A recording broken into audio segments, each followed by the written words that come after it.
semana pasada estuvimos hablando del milagro de la multiplicación de los panes. La segunda vez que Cristo había multiplicado los panes, en esa ocasión llegó a alimentar a 4,000 personas. Y dijimos, ¿verdad?, que Jesús se dispuso a hacer tal cosa en un momento en que Él se ve movido a la compasión. Frecuentemente en los evangelios nosotros notamos la asociación de la palabra multitud con la palabra compasión, de parte de Jesús por lo menos. Y de esa misma manera nosotros también podemos notar una asociación entre la palabra multitud y la respuesta de los discípulos en términos de despáchalos. Esa asociación se repite más de una vez. En esta ocasión Jesús fue movido nuevamente a la compasión, y recordamos que la compasión es ese dolor emocional interno, natural, que surge cuando tú te percatas de la necesidad del otro, y no solamente te percatas de esa necesidad, sino que tú tienes un deseo espontáneo de querer llenar la necesidad y que te mueve a hacerlo, y que cuando eso no ocurre, pues eso es una falta de compasión. Hablamos también de cómo eso ocurre mayormente cuando tú estás pensando en el otro, preocupado por el otro, y que no ocurre cuando mi preocupación es con lo mío. Siempre y cuando lo mío esté bien, pues lo del otro me preocupa menos o no me preocupa en lo absoluto, o simplemente no lo veo, no lo oigo, y el no verlo y el no oírlo es mi justificación de por qué no lo he hecho. Pero Jesús me recuerda, si hubiese estado más centrado en él o en ella, lo hubiese podido ver y por tanto no te hubiese sentido justificado. Y eso fue la reflexión de toda la semana anterior. Cuando Jesús termina de alimentar a los 4,000 personas, en el versículo 11 al 12-13 aparece un texto que yo lo leí, pero yo no lo toqué. De manera que yo lo voy a tocar ahora, y entonces posteriormente, para finalizar el capítulo 8, hay un milagro que no hemos cubierto, que lo vamos a estar cubriendo en el día de hoy. De manera que si usted está ahí en el capítulo 8 de Marcos, se puede ir al versículo 11 y ahí leemos.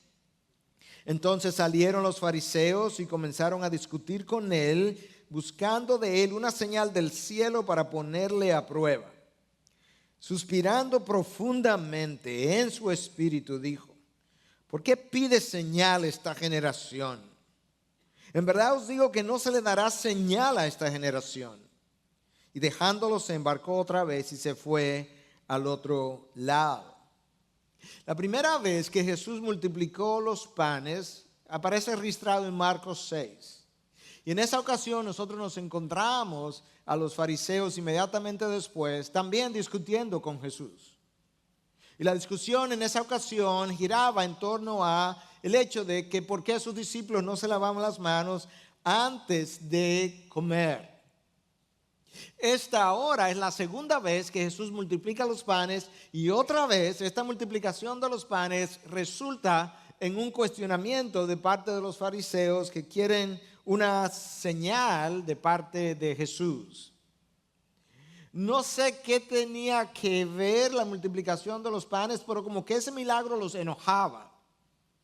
Y yo no sé si tenía que ver con el hecho de que un milagro como ese quizás le daba una popularidad enorme, cientos de personas habiendo sido bendecidas y alimentadas. No sé si era esa la preocupación, la molestia, la irritación. No sé si ese milagro les recordaba o lo acercaba a Jesús a la idea de Moisés, quien fue el instrumento a través de quien Dios le dio maná en el desierto, y a quien Jesús aludió incluso en un momento dado en relación al pan recibido por Moisés y al pan de vida que él era. No, yo no sé si tenía algo que ver con eso, pero independientemente de lo que fuera, en ambas ocasiones ahí estaban los fariseos para cuestionarle.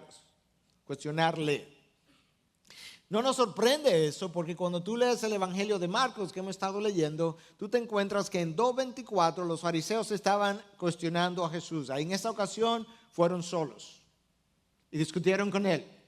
En 2:16 habían ido a discutir con Jesús, pero en compañía de los escribas.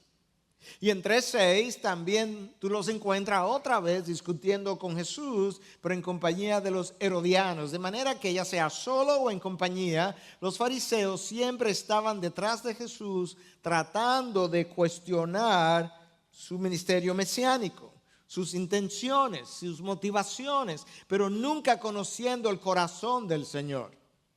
Y eso es una de las cosas que nosotros tenemos que cuidar en nuestras vidas, el cuestionamiento de motivaciones e intenciones del otro cuando no conocemos el corazón del otro. Pero yo quiero permanecer ahora en lo que es el texto que yo leí. Y en este texto corto de un par de versículos hay varias palabras claves que si las revisamos quizá nos da una mejor idea de qué era lo que estaba ocurriendo. Y esas palabras son, en primer lugar, discutir, señal, prueba, suspirando profundamente, el calificativo, y dejándolos. Cada una de esas palabras está en esos versículos y cada una de esas palabras nos da un sabor significativo acerca de lo que ocurrió. La primera palabra es discutían, sisetein en el original. Es una palabra que es fuerte. Tiene que ver con discusión, no simplemente un argumento o un diálogo. Es una discusión que frecuentemente está procurando ganar control sobre el otro. De tal forma que yo pudiera venir donde ti y te digo, yo quiero hacerte una pregunta y luciría mi pregunta como ingenua. Pero resulta que mi pregunta está construida como un anzuelo que tiene una carnada cubriendo el anzuelo, de tal manera que si yo muerdo la carnada, quedo enganchado en el anzuelo y ahí yo tengo control del pez que acabo de capturar. Esa palabra tiene esa intención, es una discusión que trata de ganar control sobre el otro. Y si nosotros reflexionamos de la manera que nosotros discutimos, honestamente, reflexionando sobre esto, yo creo que frecuentemente eso es como nosotros discutimos. Nosotros discutimos y mantenemos la discusión y paramos en el momento en que ya sentimos que ganamos el control del otro, el control de la discusión, ya sea emocionalmente o en acción o en palabra o en admisión. Una vez yo siento que gané control sobre lo que el otro estaba diciendo, entonces ya estoy dispuesto a parar.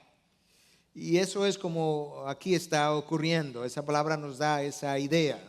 Y nos da entonces un mejor sabor de este grupo que está delante de Jesús, lo que ellos están tratando de hacer.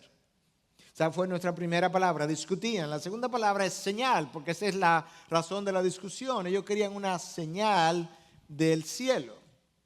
De manera interesante, ellos no le piden un milagro. La palabra para milagro es dinamis, esa no es la palabra que está ahí. Ellos quieren un semión, una señal. Y le dicen incluso qué clase de señal. No es dando una señal, cualquiera la que tú elijas, no, danos una señal del cielo. Quizás ellos estaban esperando o pidiendo una señal como la de Elías, que hizo llover fuego del cielo. O quizás habían oído que el cielo se abrió cuando él estaba en el Jordán y descendió la paloma y el Padre habló. Quizás le estaban pidiendo algo como eso, algo que validara que Dios Padre, Jehová, realmente estaba sobre él. Y eso es lo que le están pidiendo, una señal del cielo. Pero nosotros tenemos que recordar que Dios no diseñó las señales ni los milagros para producir fe. En ningún momento. La palabra de Dios claramente nos dice que la fe viene por el oír y el oír por la palabra de Dios. Y yo tengo que recordar eso. Los milagros tenían otra función. Podían afirmar el mensaje, podían afirmar el mensajero, comprobarlo, pero nunca han tenido la capacidad ni la tendrán de crear fe, porque ese no es su diseño y ellos no tienen ese poder otorgado por Dios. Pero eso es lo que ellos quieren. Y tú sigues leyendo y llegas a la carta del Nuevo Testamento y en 1 Corintios 1:22 tú encuentras que Pablo dice, los judíos piden señales. Y los griegos, que se parecen más a la mente occidental que nosotros tenemos, quieren sabiduría. Eso es, el intelectual, el profesor universitario quiere sabiduría, que le presentemos la cosa con mucha sabiduría. Y los judíos decían, no, nosotros nos bastan las señales. Y Pablo dice, yo no vengo a predicar ni sabiduría ni señales, yo vine a predicar a Cristo y a este crucificado. Eso es un hombre que entiende el poder del evangelio, el poder de Dios representado en la cruz. Primera palabra discutían, segunda palabra es señal, la tercera palabra es prueba. Ellos querían una prueba. Y una vez más, esta palabra nos ayuda. Porque esta no es una prueba de alguien, en el original nos ayuda a ver eso, alguien que viene con cierta duda y dice, yo realmente quisiera estar seguro, pero de manera genuina, que esto es así o esto es asado. No, la palabra que aparece ahí como prueba es una palabra que a veces ha sido traducida como tentación. Es un examen, un test, una prueba que se convierte en una piedra de tropiezo. De manera que lo que ellos le han traído a Jesús es algo que le pueda servir de tropiezo. Ellos quieren una señal del cielo para ponerle a prueba, para que tropiece, para encontrar falta con la señal, para poder decir, ahí está lo que siempre habíamos sospechado. Y es increíble porque nosotros estamos viendo una ceguera espiritual en medio de milagros. Un milagro tras otro, y ahora el último es la multiplicación de los panes, donde 4,000 personas comieron, y sin embargo esta gente está con una ceguera espiritual tremenda. Pero la gente ha preferido y sigue prefiriendo hoy los milagros porque los milagros nos asombran. Y es verdad. ¡Wow! Pero no nos convierten. Y entonces nos vamos, ¡wow!, para la condenación. Yo no quiero entrar al infierno, ¡wow!, condenado. No, yo quiero entrar al reino de los cielos bendecido. Entonces los milagros tienen ese color de circo, de entretenimiento. Apelan a las emociones, pero no a la razón, no a la mente. Y resulta que de cierto tiempo para acá, y sobre todo en ciertos círculos, todo lo que suene a mente se piensa que eso no es del espíritu. Lo que es espiritual es que yo venga al púlpito sin ninguna preparación porque el espíritu me va a dar las palabras cuando yo tenga que hablar. Sí, esa promesa es cuando me vayan a meter preso en persecución por predicar el evangelio, no cuando yo me pare al púlpito irresponsablemente sin prepararme. Pero eso es lo que pensamos que es espiritual. Y todo lo que es emocionalismo, eso es el mover del espíritu. Y mientras más nos movemos y saltamos y brincamos, más se mueve el espíritu. Hay una aversión a lo que es la palabra mente, pero se me olvida que la palabra de Dios nos manda a ser transformados por medio de la renovación de vuestras emociones. No, de vuestra mente. Y yo tengo que amar a Dios con todo mi corazón, con toda mi alma y toda mi mente. ¿De dónde ha surgido la aversión a lo que es racional? Si usted sabe que huele a azufre, ya usted tiene idea de dónde ha venido. Y nos han entonces embaucado la mente. Segunda de Corintios 4:4, el incrédulo tiene el entendimiento entenebrecido. Satanás sabe lo que hace. En el caso del incrédulo tiene el entendimiento entenebrecido. En el caso del creyente lo convence de que no use su mente, que para fines de lugar es lo mismo que tenerlo entenebrecido. Y eso es lo que los milagros hacen. Lamentablemente nosotros vemos incredulidad no solamente en el pueblo, no solamente en los fariseos, vimos incredulidad en los discípulos. Y frecuentemente, hermanos, si somos honestos, nosotros estamos llenos de incredulidad, vemos incredulidad en el otro, pero nosotros no vemos nuestra propia ceguera espiritual.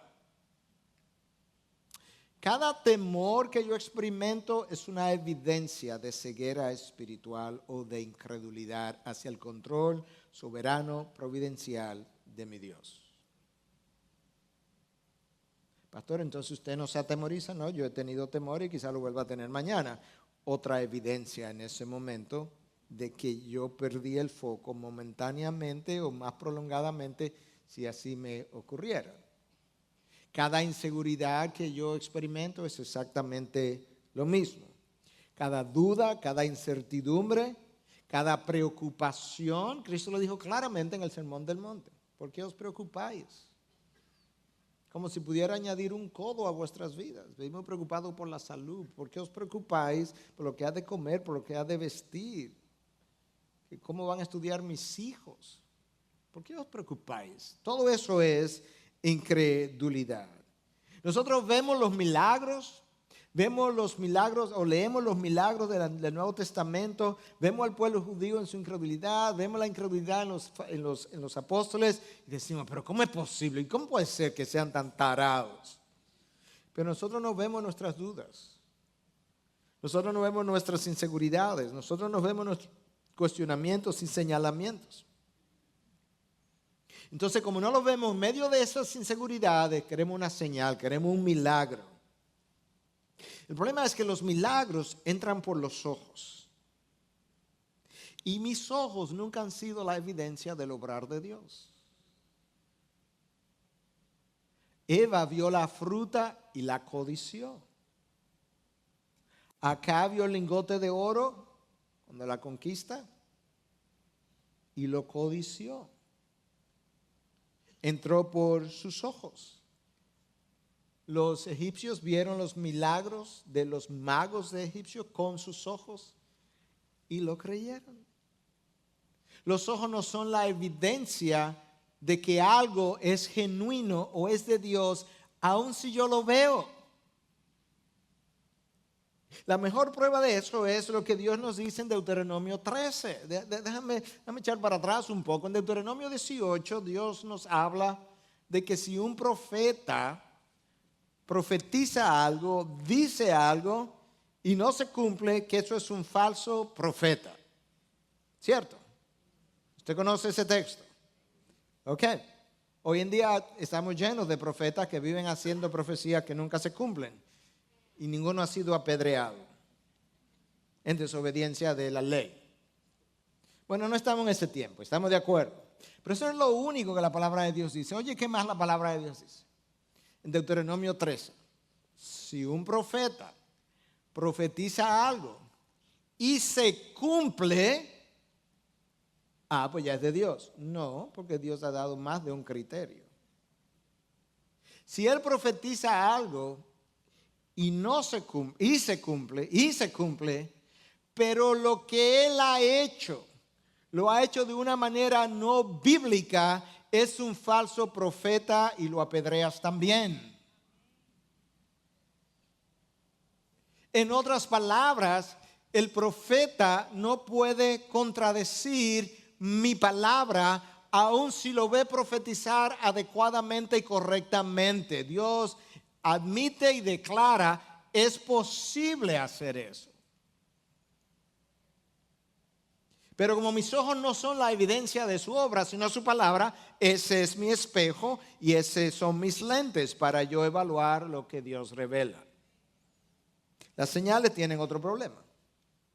Cuando la queremos y la pedimos, estamos poniendo las señales por encima de lo que ya Jesús ha hecho. Esto no es suficiente. Y eso es lo que ellos le estaban diciendo a Jesús. Ponen las señales, ponen el milagro por encima de lo que Jesús ha hecho. Ponen el milagro por encima de la palabra de Dios, después que Dios ha dicho que Él ha encumbrado, engrandecido su palabra y su nombre por encima de todo. Ahora las señales quieren ponerse por encima de la palabra porque esto no me ha sido suficiente. Y en tercer lugar, me ponen a mí por encima del Señor Jesús porque yo le voy a decir, bueno, dame una señal y después que tú lo hagas, yo voy a evaluar si la señal tiene credibilidad suficiente para creer en ti. Eso es en esencia lo que los fariseos estaban diciendo. Señor, yo quiero saber si tú todavía estás conmigo, dame una señal. Entonces, cuando la señal venga, el juez va a determinar, no, yo creo que él debe hacer otra cosa, pues yo no estoy seguro. Eso ha sido colocado por encima de nunca te dejaré ni te desampararé. Ya él lo ha dicho, no tiene que recordármelo. Ahora tú tienes una mejor idea porque es que el texto dice, y Jesús suspirando profundamente. ¿Usted ha estado en alguna ocasión hablando con alguien, discutiendo con alguien, argumentando, debatiendo con alguien, que usted llega a un momento de tanta necedad que usted hace ¿No le ha pasado? Eso es al pastor nada más que le ha pasado esa experiencia. Parece que ustedes están bien. Esa es una palabra rara en el original. Aparece una sola vez en la Biblia y aparece 30 veces en toda la literatura griega de todos los tiempos. O sea que eso no es una palabra común y corriente. Es una palabra que expresa frustración de alguien que lo han llevado hasta el límite. De tal forma que Jesús viene predicando, viene enseñando, viene aludiendo al Antiguo Testamento, viene mostrando las señales sobre él, viene enseñando aquellas cosas que apuntaban hacia él, hacía milagros que debían apuntar hacia él, y ahora los fariseos lo confrontan en Marcos 2:16, en Marcos 2:24, en Marcos 3:16, en Marcos 6, en Marcos 8, y Jesús lo han empujado al límite y ahora él está frustrado. Frustrar a Dios no es fácil. Y en esa frustración, ¿por qué pide una señal esta generación? Eso es lo que está aquí. Escucha lo que el texto paralelo de Mateo dice. Mateo revela un poquito más de este encuentro. Y nosotros entonces leemos en Mateo lo siguiente. Entonces les respondieron algunos de los escribas y fariseos diciendo: Maestro, queremos ver una señal de parte tuya. Pero respondiendo él les dijo: una generación perversa y adúltera demanda señal, y ninguna señal se le dará, sino la señal de Jonás el profeta. Porque como estuvo Jonás en el vientre del monstruo marino 3 días y 3 noches, así estará el Hijo del Hombre 3 días y 3 noches en el corazón de la tierra. Yo creo que lo que Marcos relata como suspiró profundamente, Mateo dice: no, pero espérate, déjame decirte qué más él dijo en medio del suspiro. Generación perversa y adúltera. ¿Tú te imaginas cómo chocaron esas palabras con los fariseos? Esa fue la forma diplomática para no decirle fariseos perversos y adúlteros. Pero él incluyó toda la generación porque él estaba consciente que esto no era un problema de fariseos, esto era un problema de la generación incrédula delante de la cual él estaba. Y dice: ¿sabes qué? No habrá una sola señal más. Hubo otros milagros, pero señales directamente dirigidas a convencerlos, no. La única señal que se le va a dar es la señal del profeta Jonás, que estuvo en el vientre del pez 3 días y 3 noches, aludiendo entonces a la muerte de Cristo en el corazón de la tierra, ¿verdad? Que él iba a estar ahí muerto, por lo menos corporalmente, iba a resucitar al tercer día, el domingo de resurrección, y básicamente Jesús dice: esa es la única señal que ellos deben esperar, mi resurrección. Como lo empujaron al límite, como lo frustraron hasta el límite, el texto que nosotros leímos en el versículo 13 dice: y dejándolos se embarcó otra vez y se fue al otro lado. De nuevo, esa palabra dejándolos, que era la última palabra clave que yo quería analizar y que había mencionado, es vital para yo entender. Eso no es una palabra cualquiera, implica una especie de abandono. Jesús abandonó a los fariseos en ese momento, y es por eso que está diciendo: no se le va a dar ninguna señal, yo terminé con ustedes. Los abandona, continúa su ministerio. Es como quien dice: no vale la pena seguir ni siquiera discutiendo, debatiendo o tratando de convencerlos. Terminó lo que sería convencimiento. Tú puedes ver entonces ceguera espiritual en medio de milagros.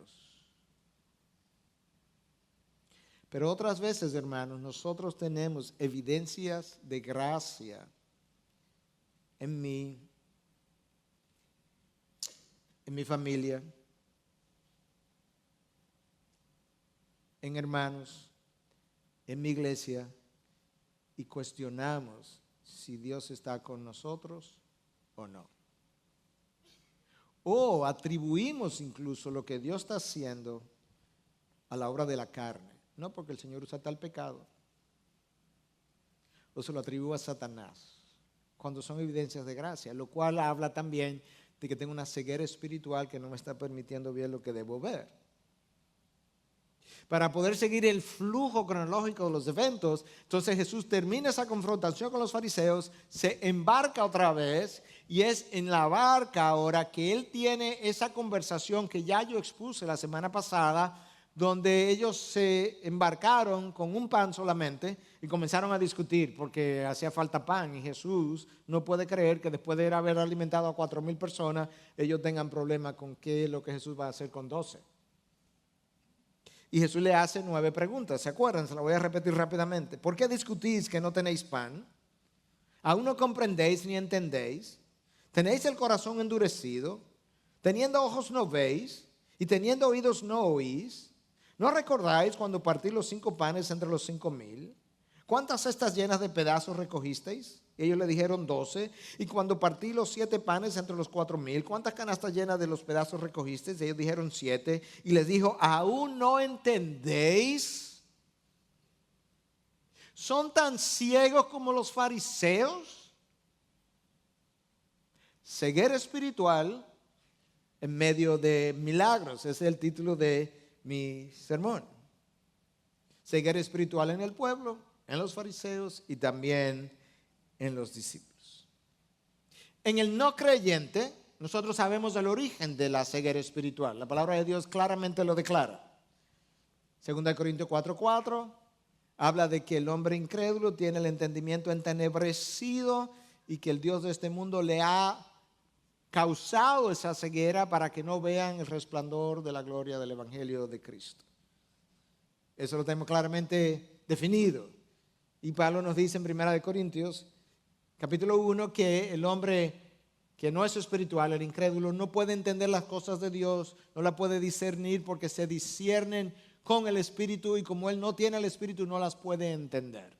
Él entiende racionalmente la explicación de lo que yo estoy diciendo. Él no entiende la implicación o implicaciones de no abrazar lo que estoy diciendo.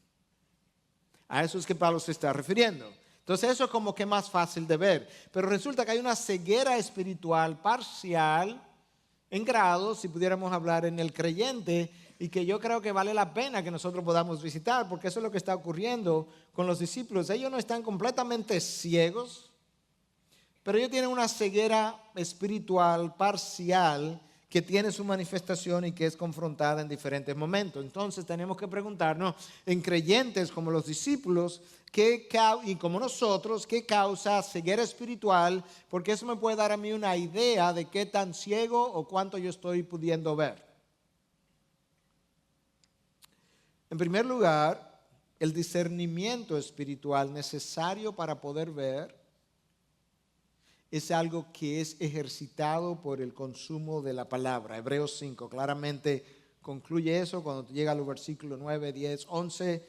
Es exactamente eso. La carne, el alimento sólido que es consumido, es para aquellos que tienen los sentidos ejercitados para discernir entre el bien y el mal. De tal forma que el ayuno de la palabra va a entorpecer mi discernimiento y por tanto va a producir un cierto grado de ceguera espiritual. En segundo lugar, falsas expectativas en nosotros también producen ceguera espiritual, como ocurrió en el caso de los discípulos. Que dicho sea de paso, los discípulos no tenían, como nosotros sí tenemos, todo el Nuevo Testamento revelado y escrito, y por tanto, en ese sentido, del punto de vista de la palabra, pudieran tener más razón para haber estado medio ciegos, porque faltaba todo el Nuevo Testamento por escribirse, pero ahora yo lo tengo y tú también. Falsas expectativas, ellos tuvieron falsas expectativas acerca de qué reino Cristo iba a instaurar y cuándo lo iba a instaurar y cómo lo iba a instaurar, y por eso continuamente cuando él le hablaba del reino, de su reino de otro mundo, ellos no lo podían entender aún después de la resurrección, antes de Cristo ascender. La última pregunta fue, Señor, ya tú vas a ascender, ok, pero una pregunta antes que te vayas, ¿tú vas a restaurar las cosas ahora? Y él dice, es que eso no le corresponde a ustedes, ¿sabes? O sea, aún post crucifixión y resurrección, todavía ellos tenían expectativas falsas. De esa misma manera, nosotros a veces tenemos expectativas falsas de cómo Dios va a obrar en mi vida, o en mi matrimonio, o en mi familia, o en mi iglesia. Y cuando Dios comienza a obrar de otra manera, yo no lo puedo ver, porque eso es lo que yo estoy esperando. Entonces, cuando no llega así, yo tengo desilusión. Eso que causa cierta ceguera espiritual.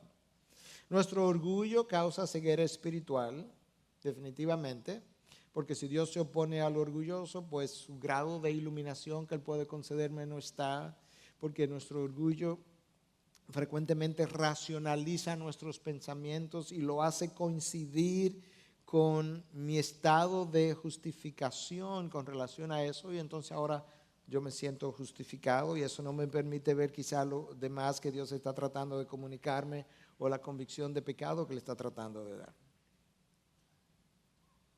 La llenura del Espíritu. La llenura del Espíritu es vital para yo tener menos grado de ceguera espiritual.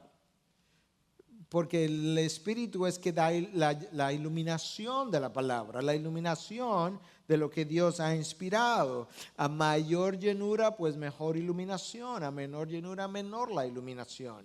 Y la llenura del Espíritu es algo que Dios da conforme a como nosotros nos vamos rindiendo a su voluntad, a su plan, a su palabra, a su evangelio. Eso nos da una idea entonces de por qué a veces como creyentes nuestro grado de ceguera espiritual ha persistido de manera significativa. Y finalmente, algo que está en todos nosotros es el pecado que permanece en nosotros y que nos imposibilita ver como las cosas son, no importa quién sea, y eso incluye al predicador. Nosotros no vemos nada de lo que vemos como es exactamente de esa manera, porque yo lo estoy viendo a través de mi humanidad, de mis colores, de mi trasfondo, de mis limitaciones, de mi entendimiento doctrinal, de cada cosa que yo entiendo en la vida. Y de hecho la palabra de Dios es tan clara que nos deja ver, y voy a citar en un momento, como nosotros ahora vemos como en un espejo parcialmente, pero llegará el momento en que nosotros podremos ver completamente. Ese pecado remanente en mí nubla porciones de mi entendimiento. En la medida en que ese pecado se crece de vez en cuando, entonces nubla porciones más grandes de mi entendimiento, y en la medida en que el pecado se debilita, pues en esa misma medida el entendimiento resulta mejorado. Ahora tenemos una idea que nos puede explicar hasta cierto punto por qué los discípulos mismos tuvieron dificultad en comprender parte de lo que Jesús estaba haciendo, y por qué nosotros también tenemos dificultad en ocasiones de ver lo que Dios está haciendo alrededor nuestro. En la barca, discutiendo que cómo iban a comer pan si solamente trajeron uno, y las preguntas de Jesús. Inmediatamente después, entonces, este texto que es el que concluye el capítulo 8 de Marcos. Llegaron a Betsaida y le trajeron un ciego y le rogaron que lo tocara.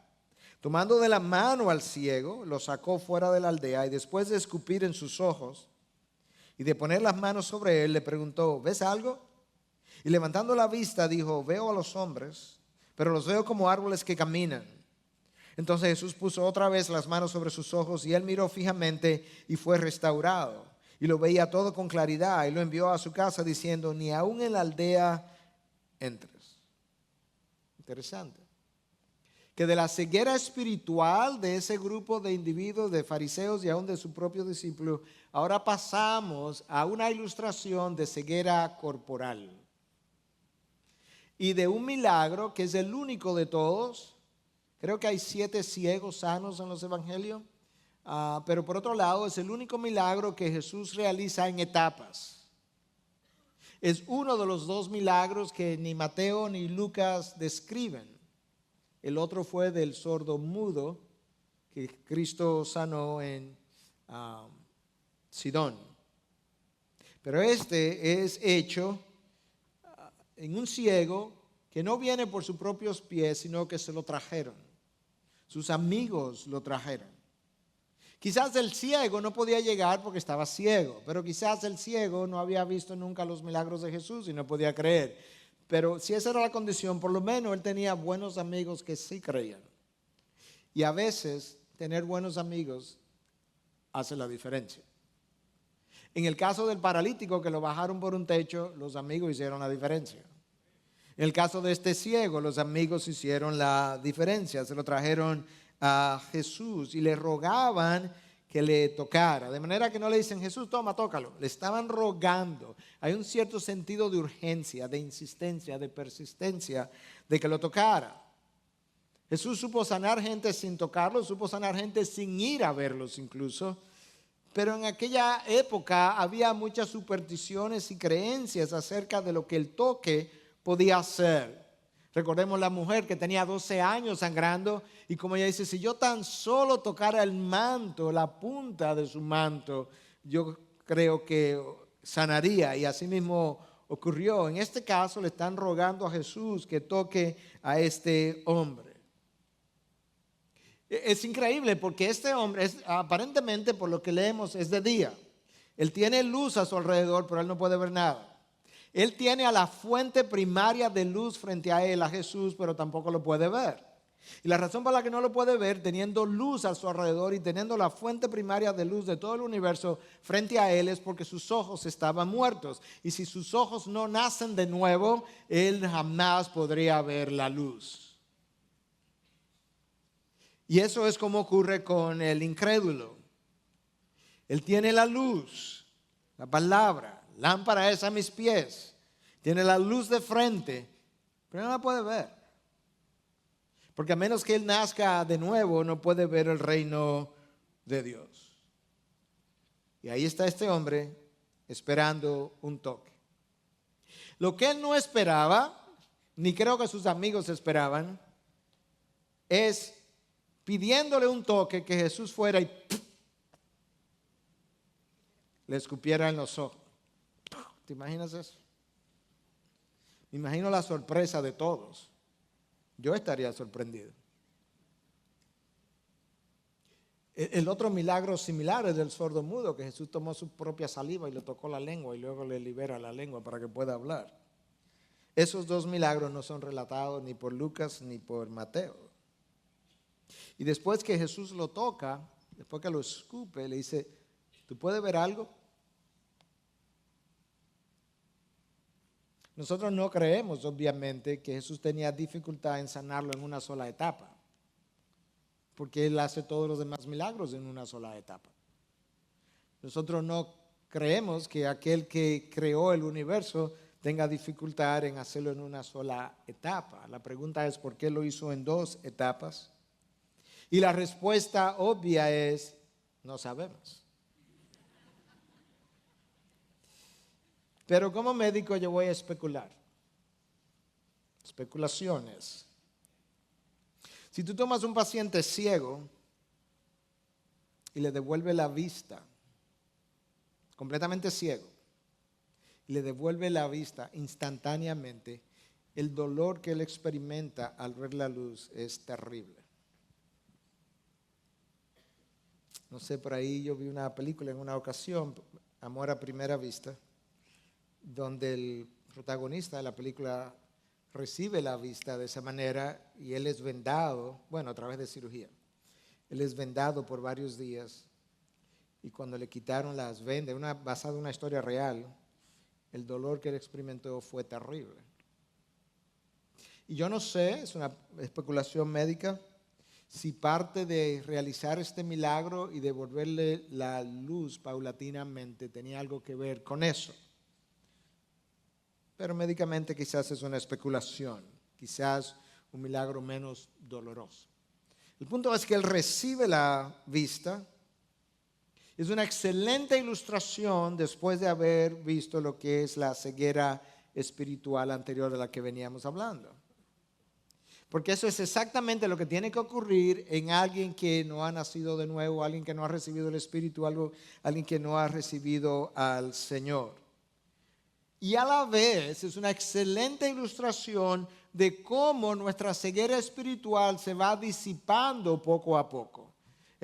Este hombre ganó cierta visión, veía a los hombres como árboles, pero ya veía algo. Y de esa misma manera nosotros vemos cosas como turbias a veces, medio nubladas. Y en la medida en que caminamos con Dios y en la medida que estudiamos la palabra, las cosas se nos van aclarando, pero todavía al final del camino hay una cierta tiniebla alrededor de algunas cosas reveladas en su palabra. Y el apóstol Pablo nos dice en 1 Corintios 13, de 9 al 12, porque en parte conocemos y en parte profetizamos, pero cuando venga lo perfecto, lo incompleto se acabará. Cuando yo era niño, hablaba como niño, pensaba como niño, razonaba como niño. Pero cuando llegué a ser hombre, dejé las cosas de niño, porque ahora vemos por un espejo, veladamente.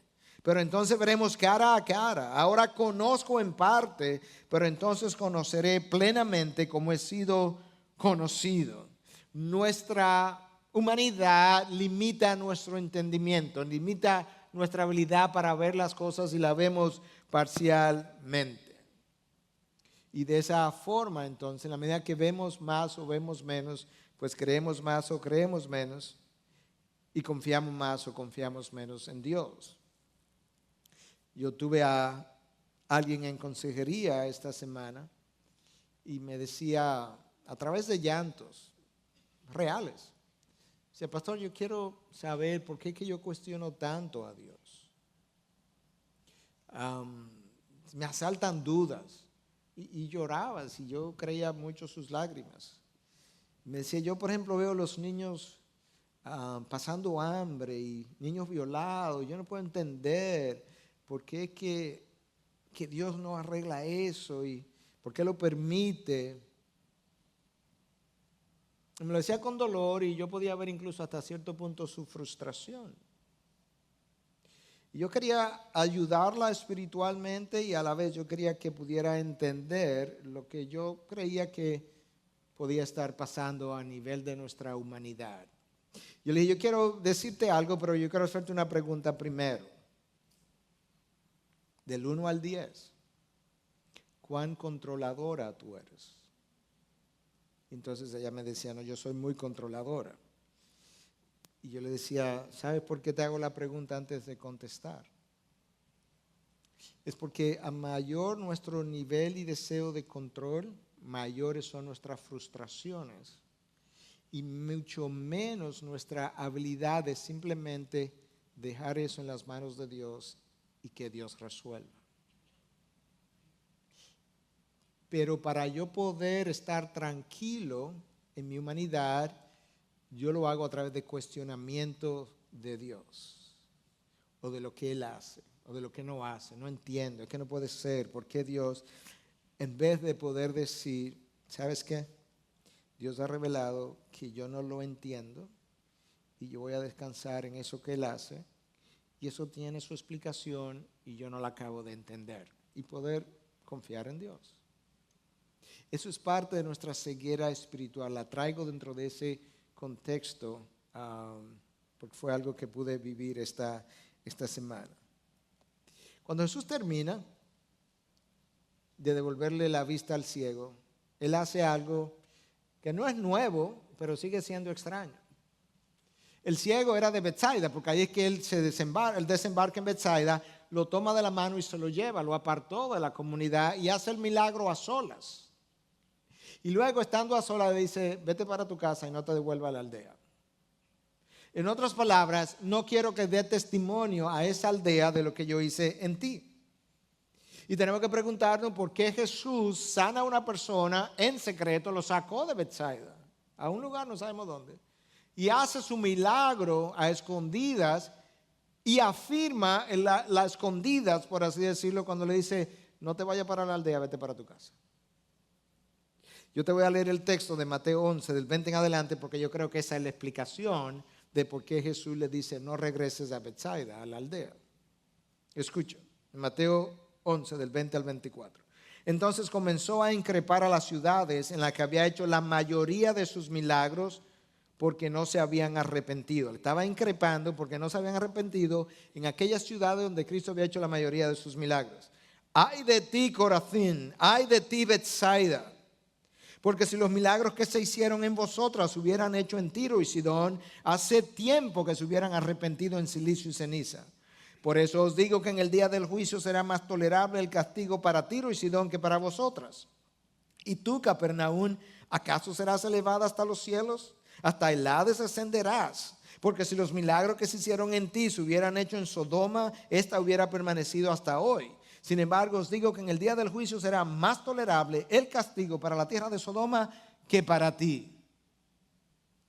Las ciudades donde Cristo hizo sus mayores milagros: Corazín, Betsaida, Capernaum.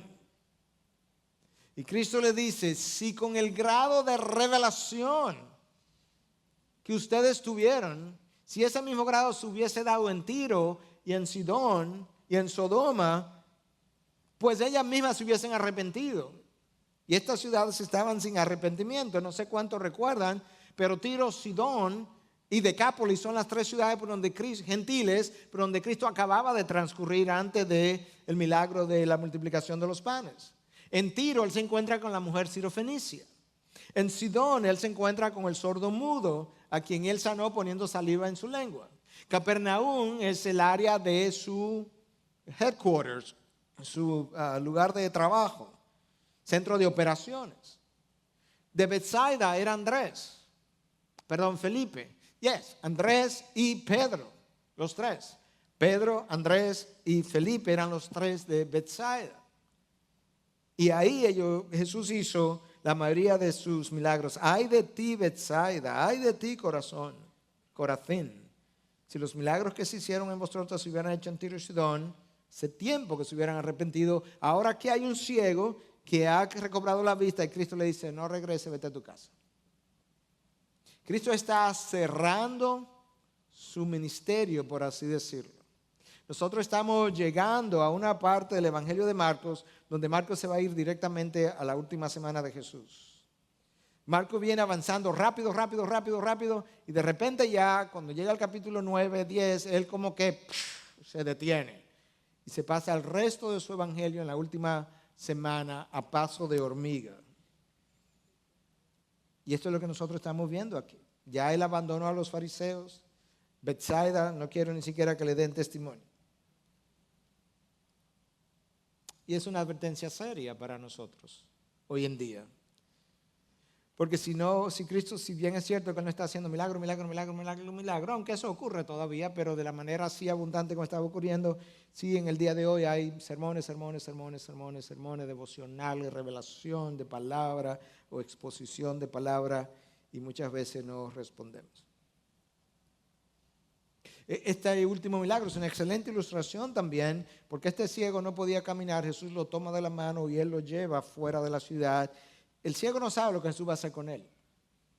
El ciego no sabe cuando le cae la saliva en los ojos, qué es lo que Jesús está planificando, pero él está ahí tranquilo, confiando, digo yo, porque ¿qué más podía hacer?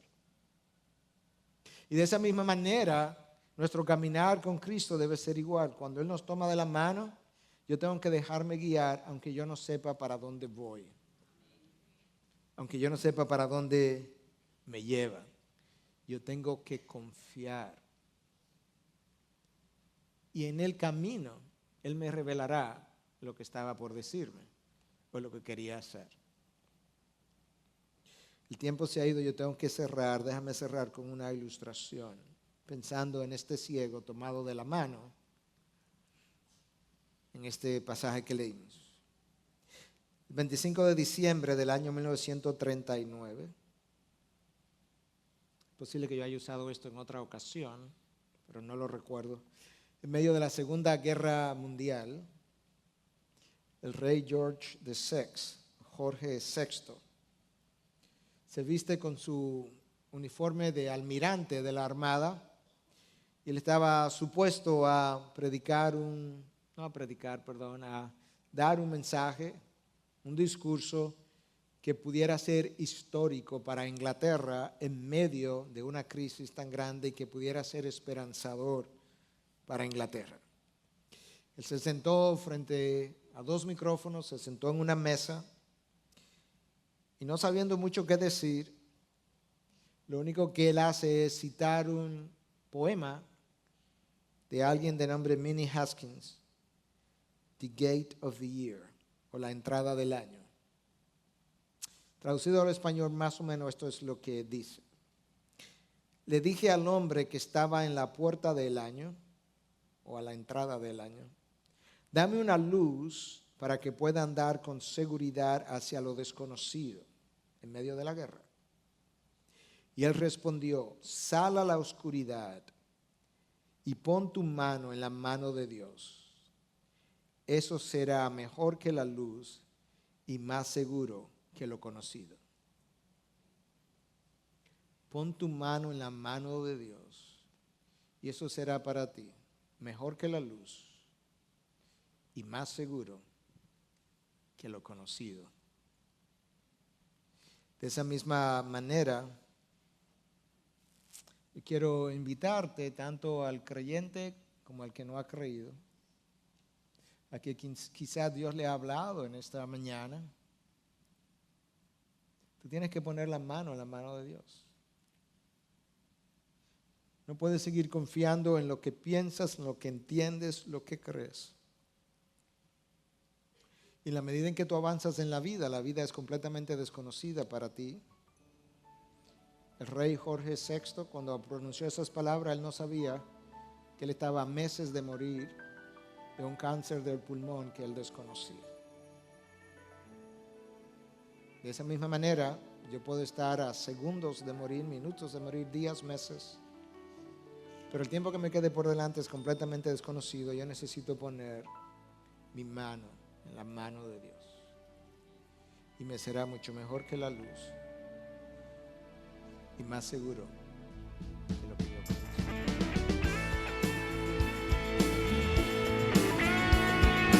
Esta es una producción que llega hasta ustedes gracias a los aportes de individuos y empresas comprometidos con la defensa de la fe. Para más información, preguntas y comentarios, visite nuestra página de internet www.integridadisabiduría.org. En esta página encontrará información sobre la producción de este y otros recursos que ponemos a su disposición, como también las formas en las que usted puede contribuir con la producción de programas como estos. Les invitamos nuevamente a visitar nuestra página de internet www.integridadisabiduría.org. Será hasta la próxima cuando nos reencontremos en su palabra.